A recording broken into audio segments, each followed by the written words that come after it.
I had this amazing insight that I'm a lot smarter than anyone or everyone has ever told me I am. Wow. Right. And then I kind of like a Zen cone, I just repeated that to myself over and over again. And I thought I could be doing a lot more with my life. I'm beautiful. The world's beautiful. I suddenly also started to think about my past traumas, and I tried to really look at those objectively and process them in a way that I've never been able to before. Welcome, beautiful thinkers. Welcome to a beautiful thought.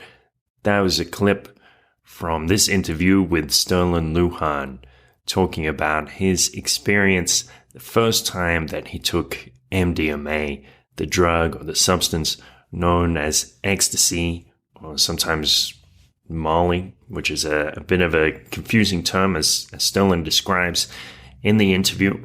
And he's going to talk about personal transformation and how these substances should be available, in his opinion, to anybody or almost anybody to try and experiment with their own consciousness so they might have the chance, especially, to enjoy the kind of personal transformation which he received, and how he went on to use these substances to provoke those kind of transformations in others, having maybe a 25% success rate, which seems actually to it's funny. He says that he kind of failed in that attempt, but to me that sounds like quite a powerful number. Like if you can manage to change just a handful of people's lives, then that has significant lasting effects.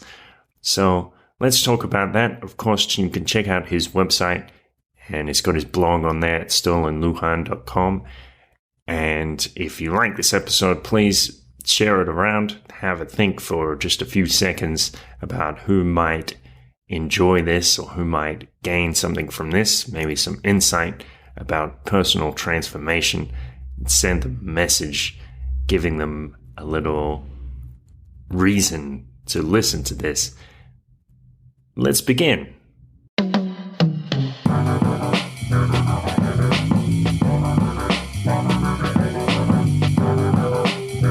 This is a beautiful thought. I'm here with Sterlin Lujan, once known as a psychological anarchist, psychologic anarchist. And now, of course, he works in the crypto space, was working as a public speaker, now working in compliance and cryptocurrency, and known as a voluntarist, a believer in personal liberty for all of us for many years. How are you, Sterlin? Kurt, I'm doing fantastic. Life is great. We're still rocking and rolling in crypto, so all is good, bro. Yeah. So you got a story to tell us today about exploring cognitive liberty, especially using compounds such as MDMA. So the story kind of begins before the first time you took MDMA. So what was your life like back then? Yeah, so when I was growing up, I finished high school. I was following all of the rules and sort of playing by society's game and considerations. I remember my mom telling me I just needed to get out of high school. I needed to go to college and get a job and pay my bills and live a humdrum, hunky-dory kind of lifestyle. Okay. And that didn't jibe with me even early on. I was bored with the whole concept. So of course I went to college early on as a graphic designer. I did 2 years in a technical school, and then I dropped out before finishing. And then I moved away from the small town that I was living in, and then went to a bit of a larger town. And I really didn't do anything with my life. I partied and drank a lot, and I was playing a ton of video games. At the time, I believe it was World of Warcraft. And I wasn't really thinking about my future. I wasn't thinking about what I want to do with my life and how I can excel at anything. I wasn't exercising any kind of creativity or scholarship or anything of that nature. And then at one point in time, someone very close to me invited me over to their house and said that I should try this compound, this thing. I said, oh, okay, that's interesting. I'll come over and check it out. Because I've always kind of been open to experience, even though I'd never done any like hard drugs before. I had done cannabis in the past when I was younger. Didn't really like it a whole lot, and of course I was all involved. I grew up in a small town, so I did a lot of drinking and a lot of partying. Actually, when I was younger, I got a minor in possession of alcohol, so I was already had a tendency to rebel against the standards of society. Yeah. So I went over to my friend's house, this person who's very close to me, and they reached out their hand and opened it up, and there was this little red pill, and it had these quotation marks. I know the Matrix references sort of present themselves. Yeah. So it had quotation marks on it. Was called red quotations, and it was an MDMA pressed pill. And you hardly ever see that anymore, right? Most of the time the kids call it Molly, and it's powdered. Sometimes it's capsuled. Sometimes you could just get powder. Kids these days. Right? The damn kids these days. So I took the pill. I said, this is interesting. And I went ahead and swallowed it. And my friend said, man, you are going to be the happiest you've ever been in your life. Right. And that turned out to be an understatement. I swallowed the pill, and then within 15 or 20 minutes, I started to feel its effects, although they were subtle. It was tactile sensations. I could feel a sort of sensitivity on the surface of my skin all over my body. And then I could feel that my body temperature had also risen, and my heart rate was up slightly. Mm-hmm. And then over the course of the next 30 minutes, I started having cognitive effects, like I would be slightly hallucinating, but not like hallucinating if I were on a classical psychedelic, like seeing things or imagining some type of entities or some type of strange object. Instead, it was more like I could sense that the veil of this reality into the next was extremely thin. And then I started feeling the most profound sense of empathy for myself that I have ever felt in my life. And then the physical effects started to intensify. My eyes, they started to roll in the back of my head, and then I got what they call nystagmus, which is where the pupils of the eye they start quivering, sort of back and forth. And that's a pretty common side effect of MDMA. And so that began to happen. My body was tingling all over and felt so soft and wobbly, almost like jello, but from my waist down was completely numb. I had to sit down or lay down, and I had chills all over my body. And then I remember, as I started to peak on the compound or hit what they call the plateau of the experience, I had this amazing insight that I'm a lot smarter than anyone or everyone has ever told me I am. Wow. Right. And then I kind of like a Zen cone, I just repeated that to myself over and over again. And I thought, I could be doing a lot more with my life. I'm beautiful. The world's beautiful. I suddenly also started to think about my past traumas, and I tried to really look at those objectively and process them in a way that I've never been able to before. And up until that point, I don't remember ever thinking back to my childhood and really trying to assess it, process it, think about it, come to terms with it. But in this moment of ecstasy and reverie, I was able to consolidate all of that information and really look at it objectively, and also be kind to myself. I think had I not been in the ecstasy trance on the pill, I wouldn't have been able to look at those problems objectively and sort of start to process them. And as a side note, the Multidisciplinary Association of Psychedelic Studies is actually using MDMA right now in clinical trials with people who suffer from PTSD. Well, so great. It's great news. Yeah, it's phenomenal news, because I didn't have a counselor to help me, right? I was just I took this recreationally because my friend offered it to me and he thought it would be a good experience for me. It ended up blowing my mind wide open, and it allowed me to come to terms with myself for the first time ever. And I was, at the time, I think I was 25 years old, 26, somewhere in that range. Yeah. Well, I have so many questions about that experience. So one thing is, this is very interesting the way you described it. Like you said to me, oh, my body temperature increased, my heart rate increased. And this is very interesting because I don't think a lot of people would think about their experience like that. It was like you were noticing these changes in your body, whereas a lot of people might just get swept up in the experience. You were sort of, I mean, you were very aware of what was happening, and you were also analyzing what was happening. How do you think what is it about you that you would have that ability in that moment of, intense experience, that you would notice this in such detail? You know what? No one's ever asked me that before, Kurt. That's really interesting. And I don't know that I ever noticed that about myself, but now that I think about it in retrospect, I wouldn't have known this at the time probably, but I've always been a pretty analytical person, almost to a point of being objective and trying to, thinking about the devil's being in the details, right? So I was really just exploring the vicissitudes of all the changes in my body as the experience started to unfold over the course of a few hours. And that's how I kind of noticed these bodily changes as well. And here's the thing, and this is something that probably occurred or did occur prior to the experience and that played into it. But before I put anything into my body, I generally try to research it. I did the same thing with cannabis, back in the day.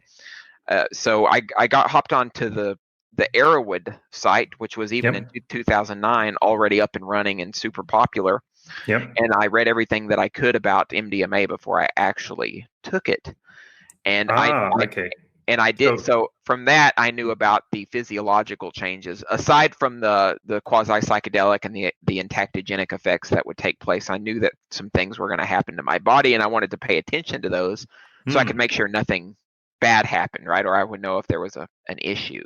So I was pretty well educated on the subject, even at the time before I had tried it before. So it wasn't just a spontaneous trip like, hey, here's a pill, try it out. You were like, well, let me, see what's really going on with this first. Well, yes, but that all happened in the same night, right? Before I took it, my friend and we got online, and he wanted to show me around the internet, and it was because I was very curious about it, because I didn't want to take something that would potentially kill me, right? I was being very, very, very cautious about moving into this new realm, because and everyone should do this anyway before they get in. Harm reduction is a huge thing nowadays, but I didn't know about that term back in 2009. But that's effectively what I was doing. I was looking at, what are the possible side effects of this? What are the contraindications? Am I taking other drugs that are going to interact? All that kind of stuff came into play when I was thinking about it, because it was really about self-preservation and survival at that point in time. And so that's probably one of the reasons why I was so analytical of the specific bodily functions and feelings as a result of that was culminating into the experience. But you're right, MDMA is a very powerful experience, and most people will have probably focused on the quasi-psychedelic and the cognitive effects of it, especially because such intense and profound feelings of love tend to overtake you in that moment. You're not really thinking about anything else. Some people experience what they call depersonalization or derealization, where you actually kind of escape your body, even if it's not fully hallucinatory, and then they sort of explore consciousness and their surroundings and everything from that angle. But I was sort of... Are you talking about sort of like an out-of-body experience, or more like something where the world just vanishes and you're in a, different in a void or something?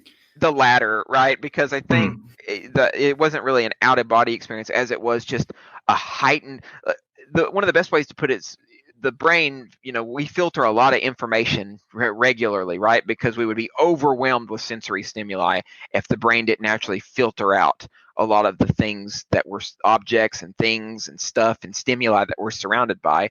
So really what this what MDMA did for me was it really opened those floodgates to that sensory stimuli. And this has been said about a lot of different psychedelics, but I think with MDMA it's particularly potent because you're still there. You're not hallucinating or in another dimension, so to speak. You're still with the world, but now you have access to all these feelings, and you're really paying attention to all the details of everything in front of you.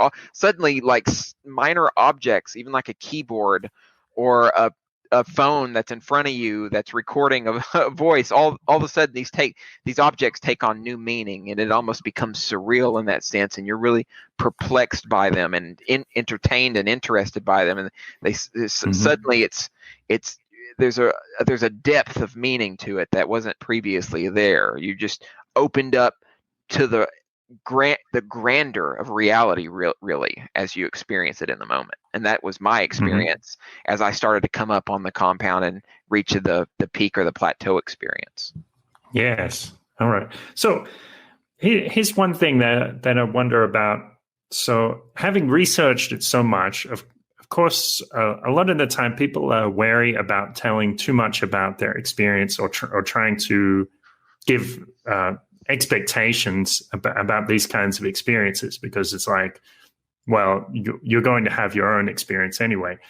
So do you think there's a risk in knowing too much about a substance before you take it, or do you think it makes sense to know whatever you can?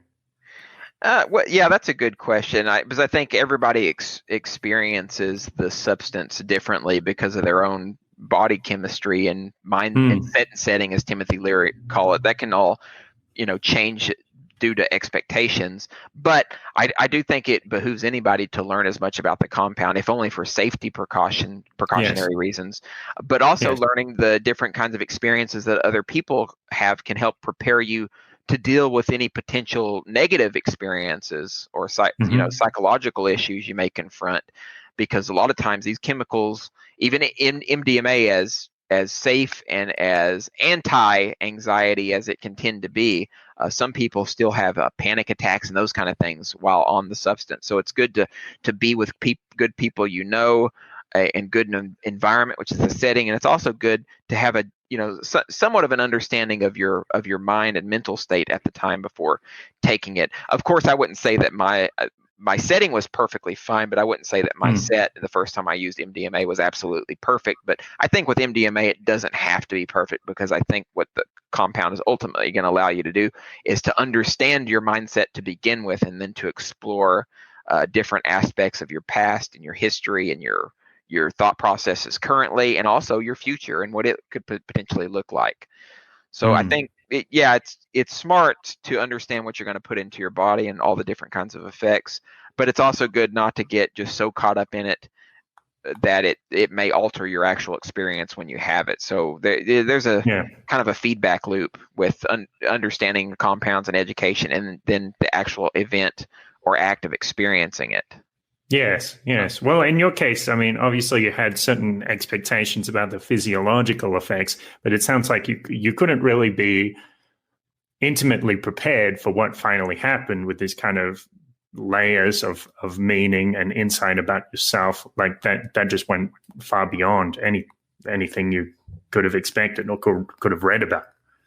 Yeah, you're right. The reality of a lot of these substances are, and this is true with MDMA, is even any of the more potent psychedelics, is that, are you still there, Kurt? Yeah. Okay, I thought something was funny going on my end, but I think we're good. So, okay, yeah, you're right. There's no way that I could have been prepared for the beauty of the experience as it unfolded. It can't really be put into language, right? It's almost ineffable in that sense. And even me explaining it in the best way that I know how won't prepare somebody fully for the experience, because it's really an unraveling of your own mind and all the contents therein. And I can't do justice to that. And there's no way that I would have ever expected what happened to me in that moment, because it completely turned my life upside down in that moment. And then everything that happened in my life since that point really has been the starting point for all the changes that led to where my life is now. And I guess it's kind of trivial in the sense that that can be with anybody's life at any given point or any kind of decision that they make. But Yes. I really feel like the decision-making process that MDMA allowed me to embark on is one of great positivity and also one of great self-understanding. And so that really helped a lot in molding my future in the way that I wanted to mold it. So that way I could be really the author of my own destiny, as some authors have said. Yes, yes. Well, it's very interesting, that insight, like this little voice saying, or this, intuition saying to you, you're a lot smarter than anybody has ever told you, which sounds like, on the surface, people might think that sounds like something really egotistical, like, you're creating this construction around your intelligence or something like that. But I hearing you say it, I don't think that's the case. It's something else. It was like, hey, there's that quote from Marianne Williamson where she said something like, what does it serve you to play small? Who like some people will say to themselves, who am I to play big? Who am I to play a big role?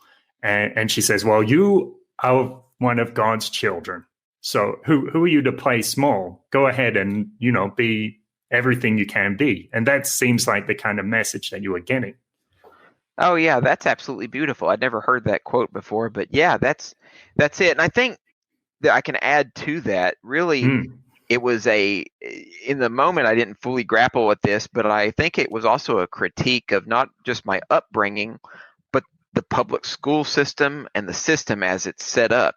It's not, the system isn't set up to make children feel as if they're super intelligent and then they can, because to really set up that criteria means that it sets the possibility in place for children to think outside the box. But really, the system, and this is the educational system, this is also the parenting motifs, they want children to mainly fit within the box of society, to follow the rules, to get up when the bell rings, to do what the parents say, to do what the teachers say, to follow all the rules and to be a good kid. And that really precludes the notion of telling children that they're so smart that they don't have to necessarily, live within these dictated parameters that society has laid down. So in that moment, I was thinking back on my childhood and growing up, and I had realized that, I don't recall my parents ever telling me that I was so smart I could actually just literally do whatever I wanted to do. I could go to school and be a doctor if I felt that was my calling, and maybe I could do that. Maybe I couldn't, but that wasn't where my thought went anyway. But that's how I felt in the moment, right? Yes. And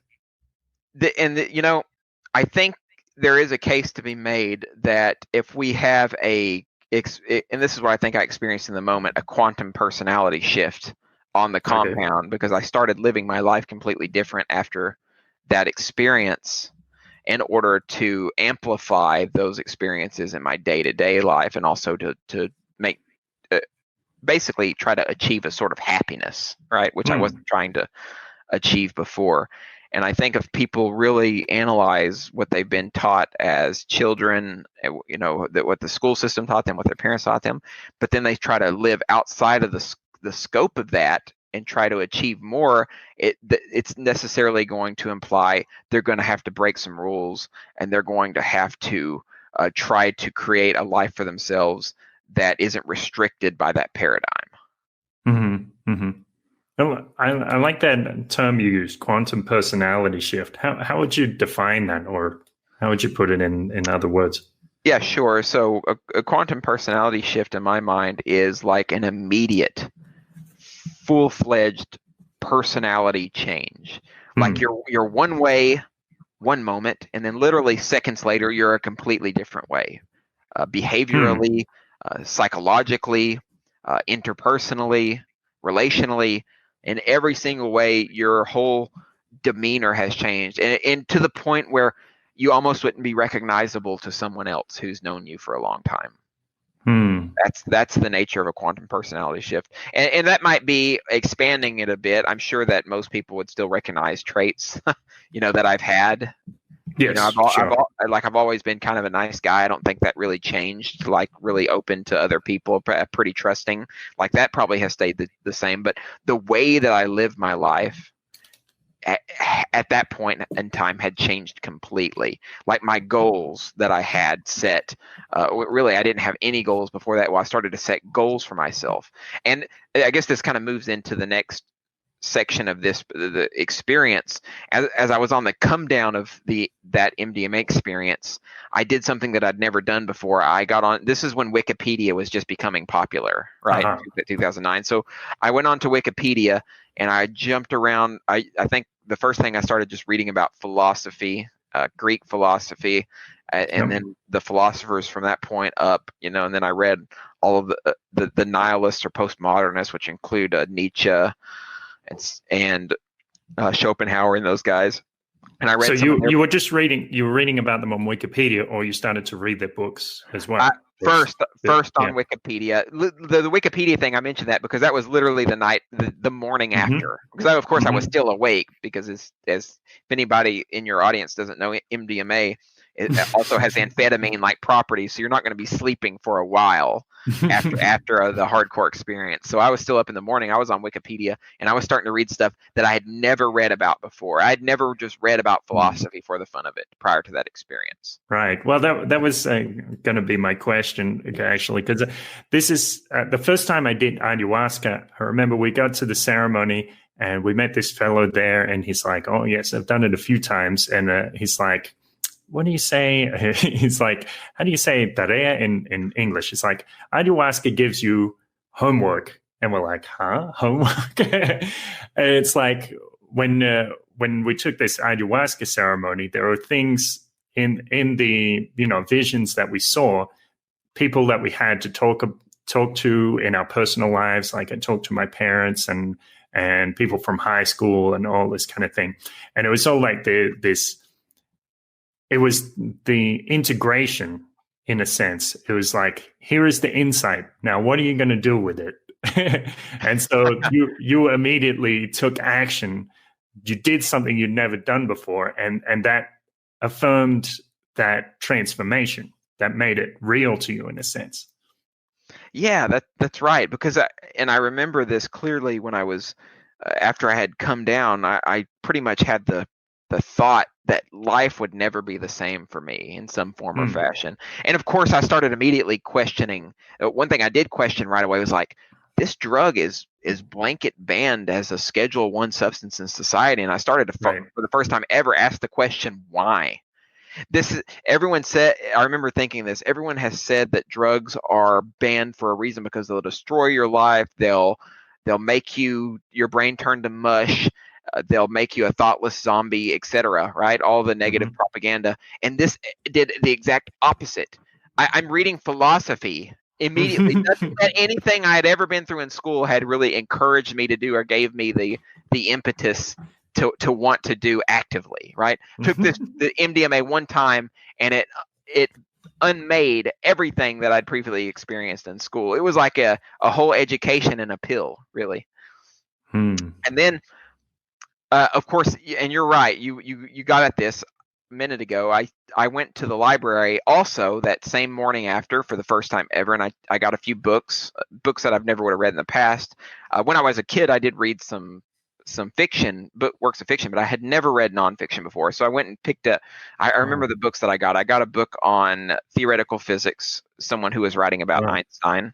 I forgot the author's name, and then I picked up Nietzsche's book Beyond Good and Evil. By the way, not a great work of philosophy to start with. Just an FYI.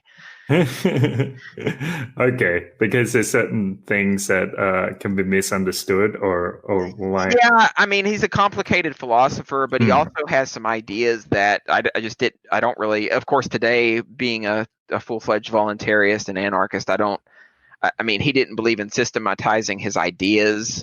Okay. I mean, we don't have to have a full aside on Nietzsche, but he really believed in this concept of the Übermensch, that he could be beyond morality, right? And he did that as kind of a revolt against Christianity.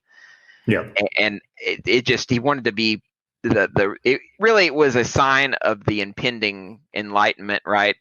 All the scientific thinking that had been swept over the day, but also this notion that there is not a God that exists. He even said God is dead, as a reflection of that. But really, he's just not a philosopher for someone who wants to understand why the current system that we live under is awful, right? Maybe for pieces of that, he may have some truths, but lacking a systematized philosophy, someone's not going to really get a grasp in a clear form of thought about what's going on in today's world. And I stand by that position today. Yeah, fair enough. But I imagine that there was something good that you got from reading Nietzsche at that time. What might it be? Yeah, I mean, well, it introduced me to novel ideas that I'd never heard before, right? I had not experienced the someone of that brain caliber as Nietzsche obviously had. The guy was extremely intelligent, and a lot of the German philosophers during that time period and preceding him were extremely brilliant. And that really helped me to learn to start thinking, right? Even more outside the box, and to really flesh out each and every thought that I have. And I think that's really the lesson that I got from reading Nietzsche early on. And he also had a really profound sense of wit and irony that I had never really experienced before. And that was something that was a learning process as well, and that I found interesting. Just to get into his mind, to get into somebody's mind through their works was really, I think, powerful for me. So I'd say that was the benefits of reading Nietzsche, for the first time. Yeah. So it was like you could really absorb his worldview, and maybe you could still say, maybe I don't agree with all of this, but you could almost like having two minds at once or something like that, a big exercise in cognitive flexibility. Yeah, that's right. His prose are really beautiful and profound. The writing is excellent. He's got some of the best aphorisms ever written, probably. Cool. So then, of course, you started to, you went even further with your homework, I guess. You went and started giving people MDMA. Yeah, so this is the next scene of the story, right? I had the experience was so profound over the course of the next 3 years. I wanted other people to experience what I had experienced. And in retrospect, this was I want to go ahead and say it was a bad idea, because some people just aren't ready to wake up. Even with the power of MDMA, it's not going to snap them out of their coma unless they're ready for that, or unless there's some kind of, I don't know what the precondition is or prerequisite, but there's some kind of precondition or prerequisite that somebody needs in order to have a quantum personality shift, or in order to wake up from their current situation. There kind of has to be an urgency, or some kind of spiritual emergency, some kind of desire that necessitates it. And then if that's the case, it may not be MDMA that causes it. It may be like a near-death experience. It may be some other compound. It may be a meditation experience. All kinds of different ways that can wake people up to their current reality and allow them to better themselves. Right. It was kind of this error in causality, I suppose. It was like you thought, this this drug is so powerful, but it was never just the drug. It was you as well. Yes, 100%. Well said, Kurt. It was me as well. It was my readiness to change and to be something different, and to better myself. And the MDMA just sort of helped facilitate that, kind of like a teacher. Right. But not everybody's ready for the teacher's hand and to be guided. Right. Yes. But nevertheless, did you have some success? Like, did some people start seeing things very differently? Yeah, so I must have given the drug to 15 people or so that were close to me, over the course of a couple of years. What I would do is I would invite these people over to my apartment at the time, and we would, a lot of people, and here's the thing. MDMA is really known as a rave party drug, right? You take it, you go out to the rave the underground, warehouse rave scene, or into a dance club, and you take the pill and you dance all night long, and you have this amazing sort of group spiritual experience. I preferred using it. That's fine. I have enjoyed those environments as well, but I liked being in the privacy of my own home with a few very trusted, very intelligent people, or people who I thought had some kind of potential, and we would all take the drug together, and we would just experience each other in the moment, and we would engage in deep philosophical discussions, amazing discussions most of the time.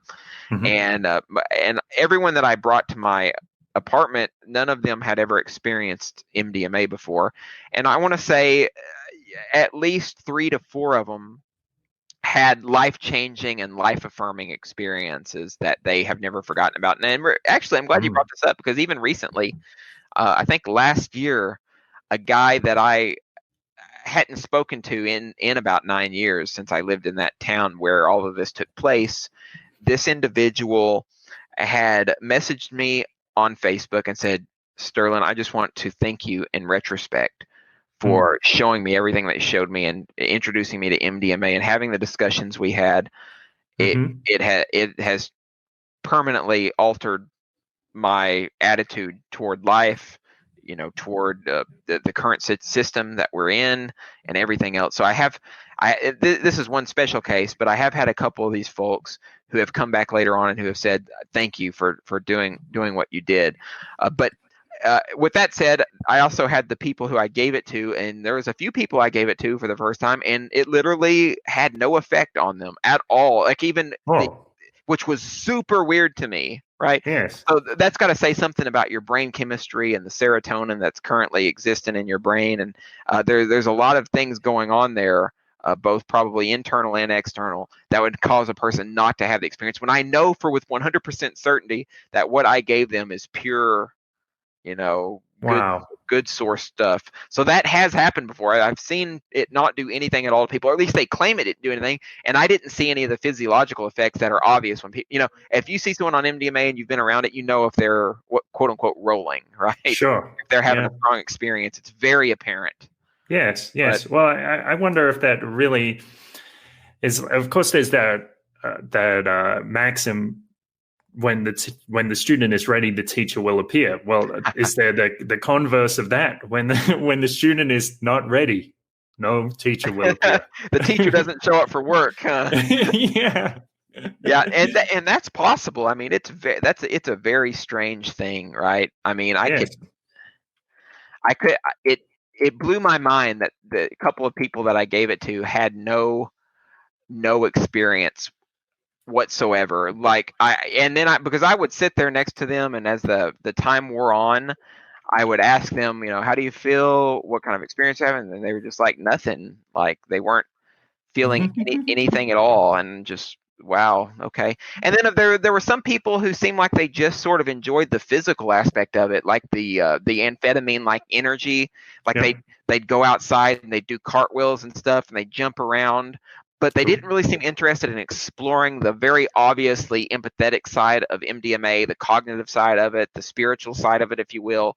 They just didn't seem to be part of it. And maybe them running around outside doing cartwheels and enjoying the physicality of the moment was their way of enjoying a spiritual moment. That may be the case, but they didn't.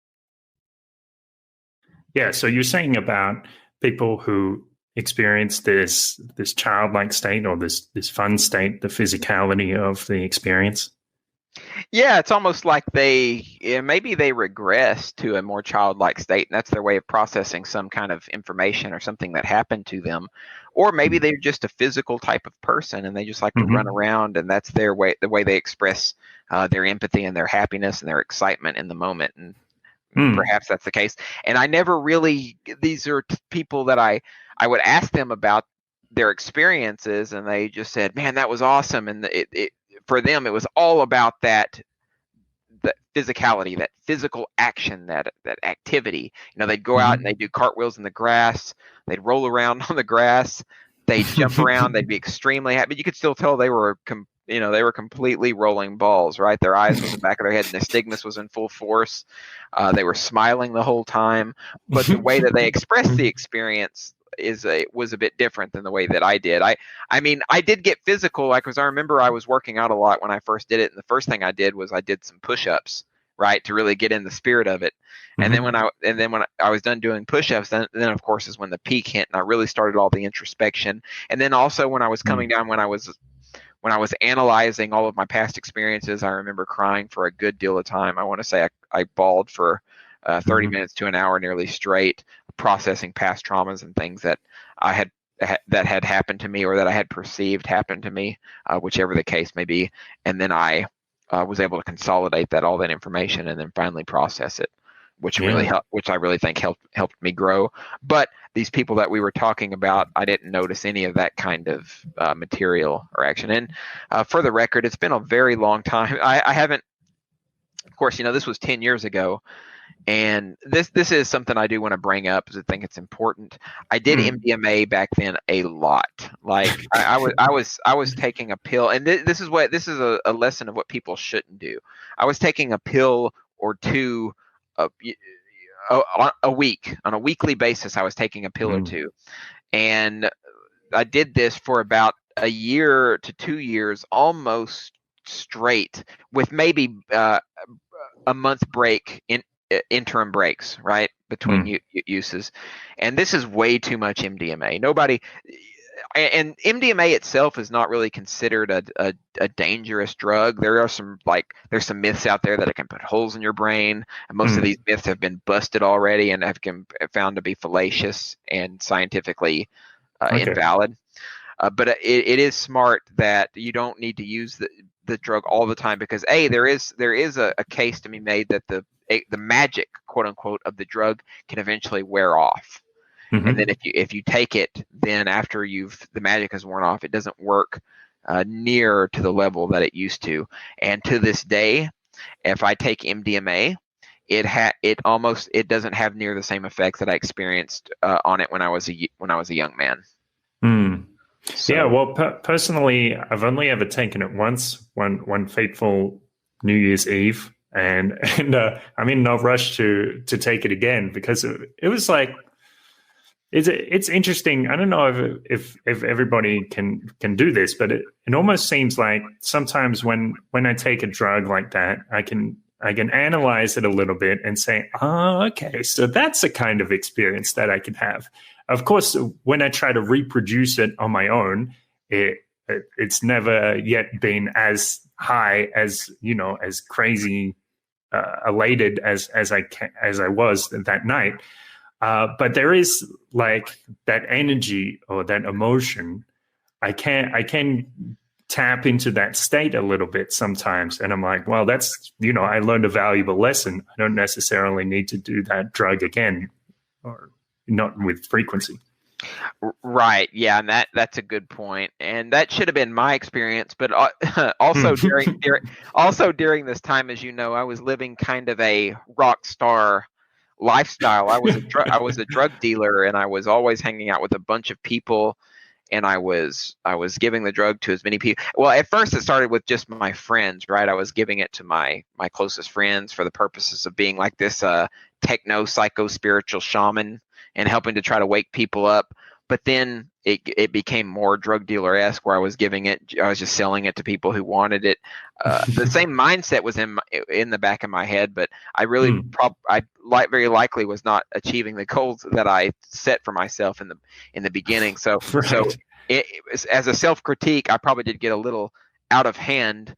But by the same token, this drug shouldn't be illegal to begin with. I'm still of that mindset. Like, the drug war itself should be just completely abolished. People should have the cognitive liberty and accessibility to use these compounds whenever they want, without any kind of bureaucrat or police enforcer telling them that they can't. So that's that. And hopefully that would come with social support, like ability. Well, of course, there's already Arrowhead and this kind of thing, but also, if people are going to take these substances, they can pause and say, well, what's the best opportunity for myself to get harm reduction and to have a wonderful experience that maybe is transformative or at least highly enjoyable. Yeah, that's exactly right. And that's what would happen in an environment where we didn't have to rely on a black market Yes. to gain accessibility to these drugs. If Mm. they're public, and first of all, that removes the shame that a lot of Mm-hmm. people may have from trying to seek out these drugs, and now they can find them publicly, which also means they can find literature on the Mm-hmm. compound to try to understand how to use them safely, how to know the effects. And right now we can find all that online, but if a lot of people won't just seek it out, they may just, they may be young and at a party one time and someone offers it to them and they just take it in the moment. I think if it's fully accessible in the Mm-hmm. public, and you could go to this, as kind of a joke, but not really, go to the corner store and just pick up a tab of MDMA. Yep. There's going to be a pamphlet or whatever, and the individual, they can talk to whoever they want about it and not feel a shame as a result of openly talking about the drug and its experience. Yes. So Yes. that's important. Here's something I want to ask you. Like with those 15 or so people that you took to your house and you rolled with them, of course you were offering them the substance, but I imagine you were offering them something else as well, something much more in your behavior, your attitude. What kind of things do you think you were offering them? Yeah, that's a good question, or that's a great question. I feel like I know with some degree of certainty that I was offering them my knowledge. I've always been a voracious reader, so we would always have these really deep discussions while on MDMA, which is a very pleasurable thing to do, in my opinion. And yes, and also my compassion, because of course when we start to empathize with each other while on MDMA, that sense of empathy is heightened, and then the barriers to communication are dissolved. And at that point, we would talk about things that are extremely private sometimes, and people would share their problems and their difficulties with me. And then we would work through that together, and I would share my problems and difficulties and empathize with them as much as possible. And that was something that I think also those folks came away with as being a profound part of the experience. And now that could have occurred also sans the MDMA, but MDMA is such a powerful facilitator of communication that a lot of the things that are said so effortlessly, even if they can be potentially, I want to use the term harmful, if said in an inappropriate way or in a way where the barriers to communication aren't properly dissolved, because you don't get quite as defensive, I don't think, on MDMA. You're more willing to explore different kinds of ideas. For instance, just as an example of this, a lot of couples therapy with MDMA was really popular in the 60s and the 70s before the drug officially became illegal in the 80s. Yes. And one of the things that would happen is the couples would be on MDMA, they'd be on the compound, and one of them would literally talk about things as painful as adultery and those kinds of tough issues to deal with.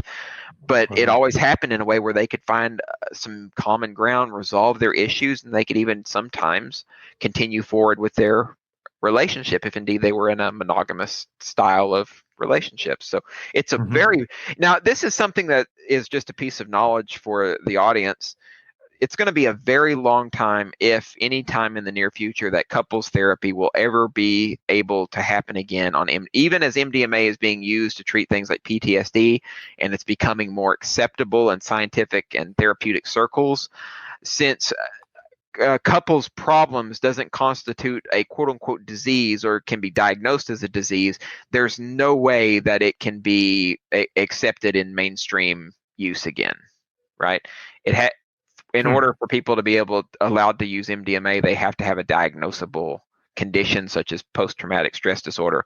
Having a fucked up relationship, according to the powers that be, is not an acceptable situation for use of MDMA, which is absolutely, completely batshit bonkers. Like, if anybody could really benefit from the use of MDMA, I mean, the situation in our relationships, human relationships in the modern age is doesn't really bode well. The divorce rate is 50+%.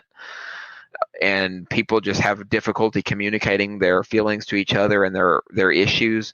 But MDMA really helps people capture each other's feelings in the moment and come to terms with each other and to really understand who they are. So that's really important. But unfortunately, because of the way that the laws are set up, it's unlikely that couples counseling and couples therapy facilitated by MDMA will ever come to fruition in the short-term future again. Yes. Tragically. Well, I read something about this, not specifically about couples therapy. I don't know if you're familiar with this author Tucker Max. He has a bit of a oh yeah, he's kind of a funny guy. yeah. Funny guy. He had this reputation like I'm the biggest asshole on the internet or something like that. He wrote a couple of books and quite humorous, but also like maybe not entirely mature in a few ways. But now he has another company and he's moved on with his life. He's in a stable relationship, and he did go. I think he lives in New York City, and he went to take MDMA in a therapeutic setting, not as couples therapy, but his wife was present, and it was something like this.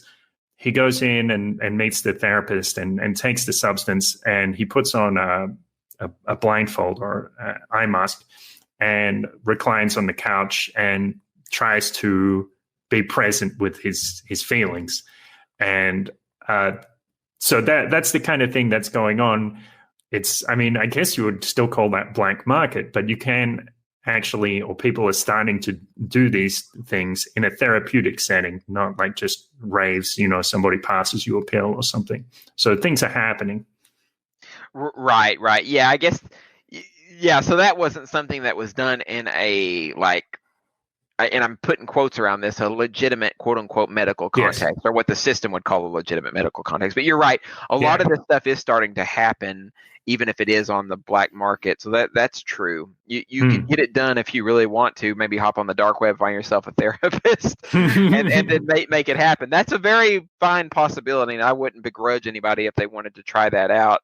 If they wanted to take the risk, but I just have to give the fair warning that the risk is on them if they go about it, doing something like that. But yeah, absolutely. Right. There's a book that I recommend everyone read. It's from the 70s by a psychiatrist named Claudio Naranjo, and it's called The Healing Journey. And it's a very short book. And in this book, he catalogs and chronicles his work with clients who have struggled with their relationship issues. And he, back in the day, he was a Chilean psychiatrist. He gave his clients MDMA and let them work out their issues. And he talks about them. And this is, groundbreaking. Where he's doing this stuff I believe this was in the 60s and the 70s. So it's worth reading. It's a really great read. Yeah. Okay. That's cool. Sterlin, I don't know how we're doing for time. Like, we intended to tell the whole story of various things about court dates and problems with the law. Maybe we can do that whole story arc a different time, because there's obviously a lot to explore just with this aspect of it. Yeah, maybe I'm thinking we can do a part 1 and a part 2 section, because in the next section we can focus on the challenges I had with choosing this particular path, because it hasn't been easy, and there were a lot of repercussions, if you will, or consequences from taking the path that I did. And deep down I knew that would be the case, because I got involved with a local pretty hardcore drug scene, right? MDMA galore in a very small town. And that kind of stuff eventually catches on to people in law enforcement, local politicians, and those kind of things. And it does kind of catch up with you, in the current systemic context. But if you think about it in the way that my philosophy started to develop, and the way that my mind started working as soon as I did MDMA, I really wasn't worried about that. I wanted to live as freely as possible. I wanted to help wake people up, and I really wanted to enjoy life to its fullest, because we only fucking live one time. We need to really push the boundaries and the limits of this life and do whatever we can to succeed and make sure that we're enjoying every moment of it. If we're not, I don't think we're really living. And it kind of reminds me of, let's see if I can find it here. It's a Charles Bukowski quote. Okay, yep. And I'll just replace one line with MDMA, and you'll know what it is. We are here to drink beer. We are here to kill war. We are here to laugh at the odds and live our lives so well that death will tremble to take us. Charles Bukowski. Wow. That's cool. That's very exciting. Yeah, that's one of my favorite quotes. That's kind of how I approach the problem of life, because this existence that we live in is ultimately a mystery. That's the way that I characterize it, because we don't really know the truth of where we come from, how we got here, and why we have this conception of I and then experience subjective qualia. It's all really a great mystery. I mean, we have some scientific understanding of brain function and those kind of things, but ultimately the big questions remain unanswered, and it's really up to us to find our own lot in life and to chase our dreams and our passions to the fullest extent in order to achieve whatever we can call happiness for ourselves. And that's the way I approach life. Yes. Well, there's something I'd like to ask you. I have this belief or this suspicion that something unusual is happening in the world. Well, obviously there are a lot of unusual things happening, but what I've been seeing, like a year ago, I wrote this article about how the internet gives us access to all this information, and more people are looking at the information and putting it together, forming these connections that previously people wouldn't even think of, or they have these spaces to explore very strange ideas, things like the Mandela effect. And now there's also other trends that are going on, like more information about UFOs is being released. And well, for example, something like with the lockdown that's going on, a lot of children stay home and they learn at home, and they realize, actually, I much prefer this kind of self-directed learning. And I look at all these trends and try to put it together and see that maybe somehow humanity is encountering this huge shift. And I don't know exactly what it looks like. What do you think about that? Yeah, no, I think that's an interesting way to look at it. I've always suspected that we are going to enter into a kind of paradigm shift as a necessity for the way that things have been functioning. And I don't know what to make of it in terms of, is this what, like Terence McKenna called a strange attractor at the end of time, and that we're teleologically destined to meet this strange attractor, and it pulls pulls the tide of history toward it, and it unfolds in a way that is like manifest destiny. That I don't know, but there is one thing I do know, and this, I tend to try to use Occam's razor. Cool. The assumption, or the idea with the fewest assumptions, has a tendency to be accurate. One thing is certain: the people in power want to do everything they can to consolidate their power, to exercise as much control as possible, and to benefit from the ways that they control people as much as possible. And I think there's been some chinks in that armor lately, in the sense of there are more people starting to rebel in different ways as a result of the internet and open communications against that system. So now they're taking more control into their hands by initiating things like COVID-19, or at least propagandizing it to be a lot worse than it actually is. And also they're finally starting to issue even more controlling measures in the forms of new laws and legislation. We have the circus that is Trump and Biden and this quote unquote presidential election. We have the Kyle Rittenhouse thing that happened, and now a great deal of Kyle Rittenhouse. What's that? Kyle Rittenhouse. He's the guy. He's the guy who's on actually he's a teenager. It's the 17-year-old who's on trial for murder, or will be on trial for murder, for killing those people in Kenosha, those rioters in Kenosha, Wisconsin. Oh, okay. Yeah. Look into that if you haven't heard about it. Anyway, the guy, that type of issue is what's creating. There's so much division right now, and I think this is one of the reasons why those in power really like Trump being in power, because he's really great at creating division between the quote unquote left and the right. But it's all illusory, right? You and I both know that those in power, regardless of their left or the right, they're all authoritarians, and they're all going to do what they can to make sure that they can control the system. But now this is getting to your point. Now things are ripe for change, because this is happening. More and more people are waking up. They're pushing back against this system, and they're trying to do what they can to get people thinking in terms of freedom and liberty, and also different forms of spiritualism. So there's a confluence of ideas and things that are happening that I think are going to help generate this paradigm shift that really changes the way that the world looks. And I think technology is also having to play a role in that, right? We know about, I work in cryptocurrency.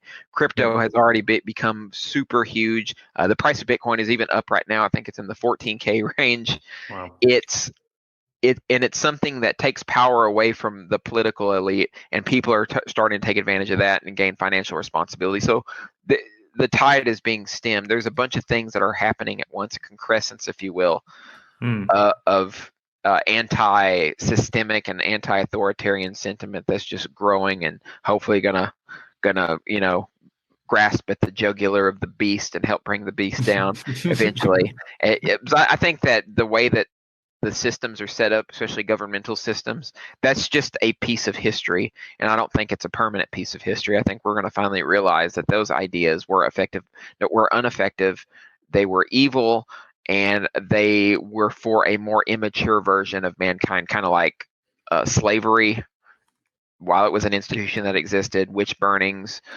human sacrifice. All of those things are on the same level as government, right? Government effectively causes atrocities to happen. So I think that will also eventually go away, and we're going to experience more free societies and societies that understand things like the non-aggression principle, freedom, etc. So I hope I kind of got to where you were heading with your thoughts on all the things that are happening in the world, how we're.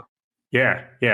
No, it's good. It's good. I'd just like to, I'll clarify something, because some people probably, if they're not anarchists or they haven't thought about these ideas before, they'll probably be like, you want to get rid of government, so you want to get rid of societal order.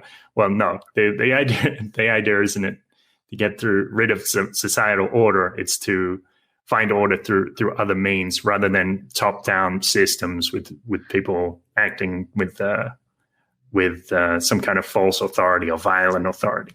Yep, that's well said. That's absolutely correct. Yeah, cool. Well, to bring it back to your personal experience for a bit, if you could give people like 3, 4, 5 rules for using MDMA in a way that's going to be productive and perhaps even life-changing, what do you think that would be? Okay, the first rule and the most important one before you decide to try MDMA, today it's more important than ever that you know what you're putting in your body. That means A, knowing your source, and that means B, getting yourself a test kit and testing the drugs before you use them. And you can get a test kit, and I recommend DanceSafe. Go to dancesafe.org and you can order a really good test kit that tests an array of different compounds for about $100. Cool. And here's why I say this, because nowadays what kids are buying on the street is being referred to as Molly. And more often than not, what is in Molly is not MDMA. Yeah. There's a lot of different kinds of chemicals. I don't have time to go into all of them today, but there's a lot of different kinds of chemicals, like PMA is one of them, some type of bath salt. And there's a couple of different kinds of bath salts that people can ingest other than MDMA, and some of it can make you sick to the point of killing you. And also we have the issue of fentanyl, which is, I think a lot of the fentanyl problems are like, some of that is propaganda in order to try to keep people from using drugs. But it is still true that a lot of what we're getting in so-called Molly isn't MDMA. It's either some type of harmless substance that doesn't do anything to you at all, or it's something that can actually hurt you. So test your drugs and make sure you know what you're putting into your body. Back in 2009, when I was using it, there was much of a less chance that it was going to be adulterated, simply because of the way the market was. But now the market is even more risky than it was back then. And there's some articles on this, and I'll give you one that you can post to show you how the MDMA market has changed since the early 2000s. Okay, we'll put that in the links. Yeah. Gotcha. Okay. All right. The second rule is what I mentioned earlier, is the importance of set and setting. If you know what you have and you know what you're putting in your body is good, solid MDMA, make sure that your mind is ready for the experience, meaning that you have a handle on where you want to focus your attention and your thoughts, and you're not dealing with any massive issues that could cause some anxiety or panic that is potentially debilitating or cause a bad trip. So that part is important. And then also your setting, make sure you're in an environment that you know is safe, and it's an environment that you want to be in, because it will help make the experience that much more pleasurable and profound. So that's number 2.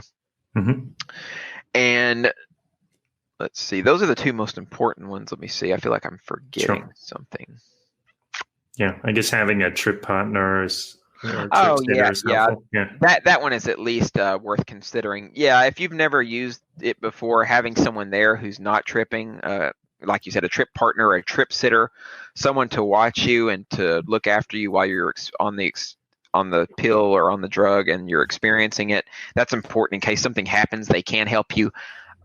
So it's also not bad to look into, and this goes alongside of it, to look into everything going on in the harm reduction world, everything with Dance Safe and the Zendo project. And these are all of these guys are related to MAPS. I mentioned MAPS earlier, and I always recommend everybody to go to their website. It's maps.org to get all the most up-to-date information on the therapies that are being used with MDMA, and also any other requisite information that you may need before you experience this, because they are the absolute authority in everything that's happening in the world of MDMA-assisted psychotherapy and MDMA usage. So that definitely is a number 3. Cool. And yeah, I think those are going to be the most important, the safety piece and the set and setting piece. And then the trip sitter also goes into that as well. Super, super good. And also I would say, and this has been a big theme in everything that I've been talking about, be willing to explore your consciousness on this stuff.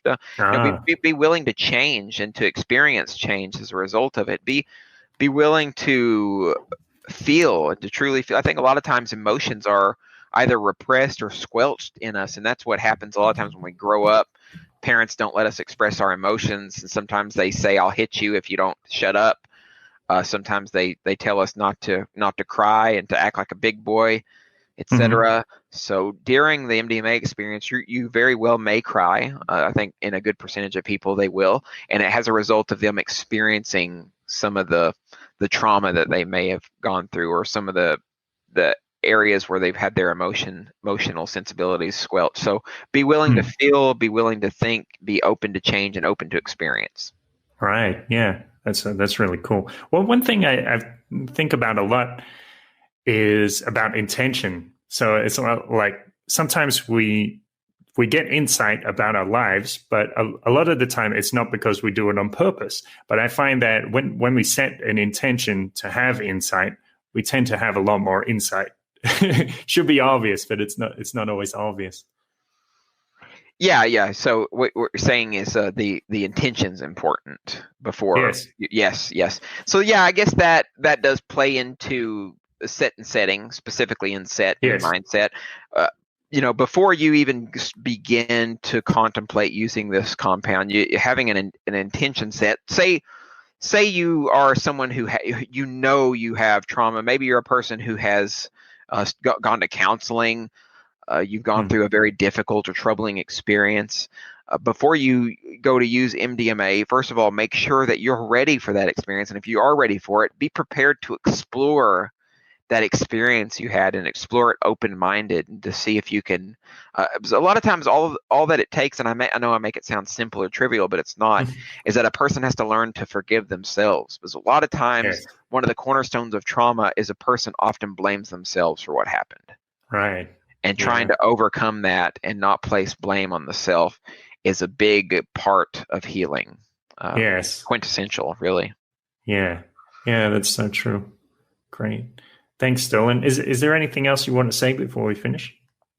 No, I think I was going to share some of my material and stuff. Yep. Let's save that. We can save that for next time. I think obviously we're gonna have a part 2. When that comes, then I can share where people can find me and all that thing. So that's fine. Okay. All right. You don't want to promote anything real quick? Okay. Since why not? you say that, if anybody wants to find me, they can find me on Facebook at Sterlin Lujan. I make a lot of posts on Facebook. I've been a little slow lately because I've been so busy, but I will continue to post on Facebook. Also, my website's sterlinlujan.com, www.sterlinlujan.com. Mm-hmm. And you can also find our company if you're interested in purchasing Bitcoin and cryptocurrency. We run an exchange. It's cryptospaceus.com. Cool. Great. So that'll work for now, I think. All right. Thanks, Sterlin. Thanks for sharing your experience and showing us what what life and what transformation might be like. Absolutely. And no, thank you for having me on and sharing your podcast with me and having me here. Thanks. A beautiful thought. Thanks for tuning in. Thanks for coming along for that wild ride. And hopefully Sterlin will come back soon in the next few weeks so we can discuss that more, discuss what happened to him after that, after living that rockstar lifestyle, and what happened to him eventually having the threat of being arrested or having charges against him, and how he dealt with that emotionally. So that should be interesting. What I liked about this, I guess I'm feeling myself a little bit. I love it when people say to me, I've never had that question before, especially when it's somebody who's been interviewed so many times about something like this. And I think it shows this principle. And the principle is, if we can listen, if we can just notice, if we just observe, then a lot of the time, many truths will be revealed to us. So like early in the interview, I said to Sterlin, well, that's interesting, the language you used, or the things you noticed about the experience as you were going along, about how your heart rate was increasing and certain other physiological effects. Very interesting. A lot of the time, when we notice the way that people talk, they will reveal certain truths to us, and they will hint at deeper truths. If we can just listen, then we find that there's so much information available to us. And of course, we can ask and probe deeper and find out what's going on beyond the surface. I love it.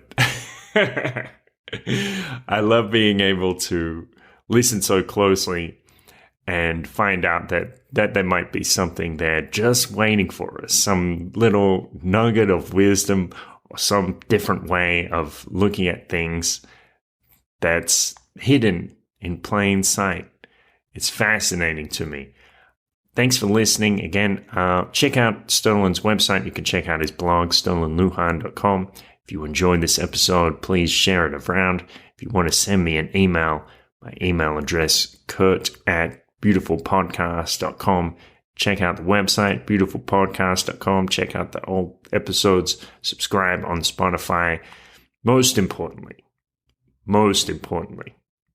have a good time. Have a great day. I'll talk to you soon.